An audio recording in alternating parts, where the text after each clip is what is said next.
Hi, welcome to our video. Today I'm going to show you how to make a sugar Gumpaste wired hydrangea flower. The equipment you will need is as follows: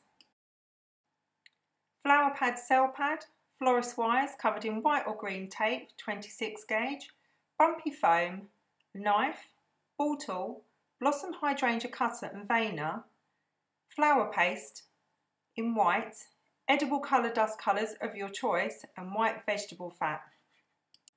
Non-stick board, non-stick rolling pin, kitchen towel, edible glue and paintbrush, flat head paintbrushes for dusting, scissors or wire cutters, large head dot pin and some flower tape, the same colour as your wires. We use the full width flower tape and we cut it in half lengthways. Take your flower paste, knead it well and roll it out very thin onto your non-stick board using a non-stick rolling pin.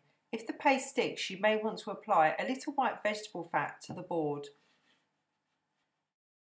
Take your hydrangea cutter and cut out at least 32 petals from your flower paste. Once you've cut out your petals, vein them with the veiner provided. Use your large head dot pin to put a hole through the centre of your veined petal. Place your petal on your flower pad, turn your petal over and using your ball tool apply a small amount of pressure to thin the edges of the petal. The ball tool should be half on your petal and half on the flower pad. You will also see a slight frill appear on the edge of the flower. Try not to over frill it. This action makes the edges of your petal fine. This will make the flower look more realistic. Turn your petal up the right way again and place the petal on a piece of bumpy foam to dry out. This technique will need to be applied to all your petals. We are now going to make a double hook on your florist wire. Using your 26 gauge wire, cut it in half and with your finger manipulate the top to make the wire look like the first photograph. Once this has been done, twist the wire again so it looks like the second photograph. This is simply to stop the next piece of paste we put on from slipping down the wire. You will need a wire for each petal you have cut out. Roll a ball of paste the same size as a large dot pin head. Push paste on top of the hooked wire, keeping it nice and round, especially at the top.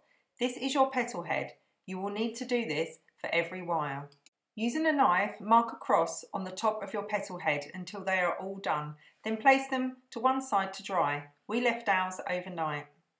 Once the petal heads are dry, we will now need to place the petal heads on your wires through your petals. Apply a tiny amount of edible glue to the back of each petal head and push the wire through the hole we made earlier in our petals. Your petal will now look like the third photograph. Repeat this process for all the petals you have made. Allow the edible glue to dry, it won't take too long. The next step is to wire the petals together. Wire them in bunches of 4s or 5s and 6s. It's entirely up to you. You are going to create a ball head and you will be able to see how it is going together as you go along.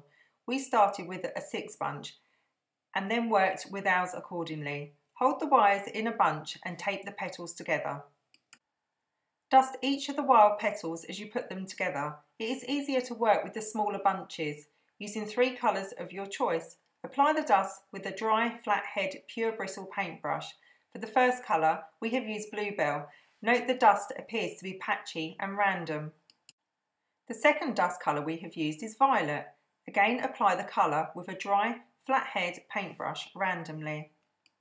For our third and final colour we are using Lime. Again apply the colour with a dry flat head paintbrush in random patches. Once you have applied your third colour of dust, we will tape all our small bunches of petals together to make our hydrangea flower. Once all your small bunches of petals have been taped together, you can manipulate the shape of your flower head by adjusting the individual petals on the wires. Using your fingers or your long-nosed tweezers if you have them, adjust the petals until you are happy with the shape of your flower. You will notice that you have quite a large amount of wires. We thin these out by cutting them alternative lengths to make them thinner before applying the florist tape down the bottom of the stem. The final step is to steam our hydrangea flower. This gives our flower a lovely sheen and also helps the colours to blend. Pop some water in a saucepan and once the water is heated and it starts to steam, wave your flower head over the steam. Be careful, the steam is hot. Do not over steam your flower, otherwise it will become shiny. Your hydrangea flower is now finished. Thank you for watching.